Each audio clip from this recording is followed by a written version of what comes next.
82, I've seen an awfully lot of old quilts, and every one of them have worn out binding. And the first thing that wears out on any quilt is the binding, because babies especially, you know, like to do this. And a long time ago when we used to put them on the wash and put them on the clothesline and all that water going down was damaging to the binding. So I always use double binding, and I always use bias binding. And the reason for bias is when you fold here on the straight of your fabric, you're folding on a single thread, and that's going to wear out, where when you cut on the bias, which is diagonally through your fabric, you're folding it on multiple threads, which are less likely to wear out than that single one where you have. All you have to know is to make a triangle. And from that triangle, and with any size of fabric, you're going to concentrate only on this fold. Take this point, fold it down, and cautiously keep it right on top of each other. Now I'm going to fold it again because I want it to fit, my package to fit within the perimeter of this cutting here. So I'm going to bring it down again, right on top of those folds, because that looks like that will fit within there. I will fold this little piece up, and this is my package, and it must fit underneath my slotted ruler. This ruler I started using when I taught Yellow Brick Road. Have you made Yellow Brick Road? Love it. Okay. You fold your fabric, you trim the irregular, you go 6.5, 3.5, 3.5, 3.5, and if you've layered 3 or 4 fat quarters, you have 1/3 or 1/4 of your quilt cut out with just one. One reason I like is that every time you move this, it can tilt and you get dog legs. You're not going to get a dog leg with this, and the fact that I'm going to need a number of cuts means I'm not going to be moving and moving and moving and moving.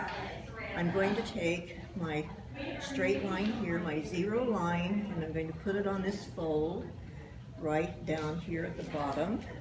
And my first cut is going to be the fold that I created. And I like the large cutter because I'm cutting sometimes 8 or 9 layers of fabric. I do cut my binding 2 inches. Is that okay? 2 inches. So, 2. Move your hand with the ruler. This ruler has the grip on the back side, which is wonderful. So it doesn't move around quite as much as some, but I always move my hand along cautiously away. Yeah.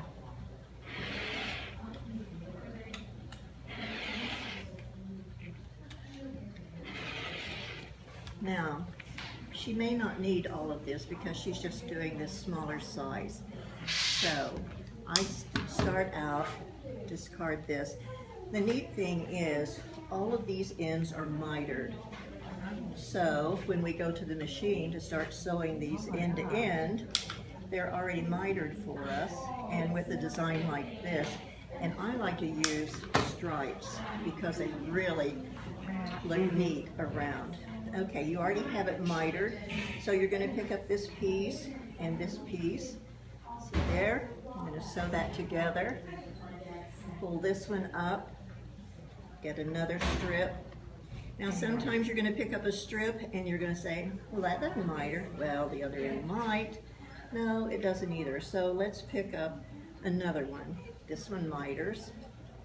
So I'm going to sew this, take this end, and continue on. I never break the thread. I just scoot it all through, because if I'm doing a really large quilt and I cut those, I'm going to have a mess around my feet. So I don't clip them apart until I start to press them. You're going to press them wrong sides together and sew to the top of your quilt, fold it down, and you have just a tiny bit on both sides of your quilt.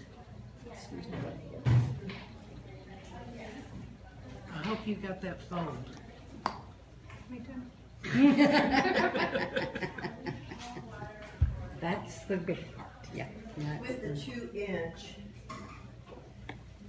makes a really nice small, and then when you bring it to the back side, it's just a tiny little one there. If you get too wide, then you have a narrow here and a really wide one on the other side. When I judge quilt shows, one of the first things I look at is binding, because binding is one of the very important things for the life of your quilt. And some people have it very narrow here, and then over here it gets wobbly because it's made too wide. But you do have this nice fold to pull down, and I do the hand whipping on here. Anyway, this is what you're going to do. The whole thing depends on one fold of your fabric. So, now, I didn't cut all of this, so I'll take a couple of straight pins and I will pin here so that this isn't messed up in case I do need to come back and make a few more cuts. But your first cut, when you're getting a yard of fabric, is going to be a pretty long cut, and doesn't take too many of those to do the side of a quilt when they get, you know, so it doesn't take too much to do. But I think you'll find it fun and easy, and your quilt is going to last longer. Okay. Well, I've been filmed with cameras a lot. So I'm going to talk again. Okay. I love the stripe. This is 3/4 of a yard, which I like. I do a lot of binding for a friend, and she doesn't make too many large quilts anymore.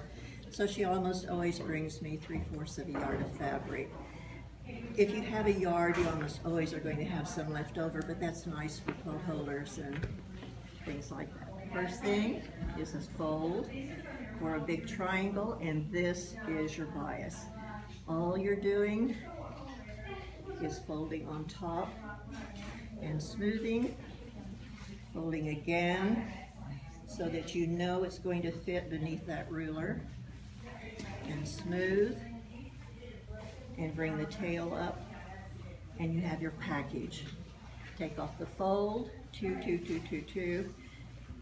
This ruler is never off my mat. I own 2 rulers that I use, and it's this one, and it is that 4.5 by 10.5 or 12.5, the same company. This ruler right here. Those are the only 2 that I use. Who makes that? The ruler. Creative Grids, the same that makes this one over here. I don't like something that's poking me in the tummy, and also it wobbles. You don't have as good a control. And on a high table like this, it's a little harder to keep control, where you do have the grid on here, and that does hold fast. So this one comes up to 20 inches, which is very nice. But I'm cutting, yesterday I was doing the Tennessee Waltz. I used this to cut all of those strips. And then I use my little triangle ruler, and that little triangle ruler is the key to the success of that Downton Abbey quilt that's upstairs. Today I'm going to be doing paper piecing. I'm doing pineapple, I'm doing triangle papers, and showing some of that. But anytime you want to have this reinforced, or if you think you need to come and take another picture, I'll fold again. Any questions about this? So you cut off the fold. I'm putting this on here. You just cut off the fold, and then you I trim off the fold, start and then I come on in 2, 4, 6. 2, 4, 6, 8. Okay. Who do you appreciate? I thought you said something The lady about who taught me 3. how to fold like that. Yeah. Well, you'll awesome. find it's a time saver. One day, I several do. years ago, I've got the big one, and I've got the shorter one too. several years ago, I taught a class called Pansy Park, and we had to have an 8.5 inch border. And I did have about 3 1/4 yards of the border fabric. And I have a pretty large mat at home, and I put it on my kitchen table. And I folded that 3 1/2 yards back and forth, and I had maybe 8 layers at one time, but I had all of the selvages together and all of the folds together. So I put my ruler on there, I trimmed off the selvage, I came to 8 1/2, then I came to 17. I took a hold of this piece here, which had the fold on it, and pulled it out so I could see where I had cut. I pulled out the selvage where I could see where I cut. And I just moved this up, aligning it where I had cut. Here, here, here, pull those out, pushed it up, here, here, here, pull those out where I could see my cut lines. I had all 4 borders cut all in one piece in about 15 minutes using the ruler, because you don't have rulers that are 8.5. But everything I cut, log cabin, everything that I make, I use this. That road to Oklahoma we did the other day, we use this and the triangle paper, and that's it. So, I actually have that Pansy Park. do you? I do. I had to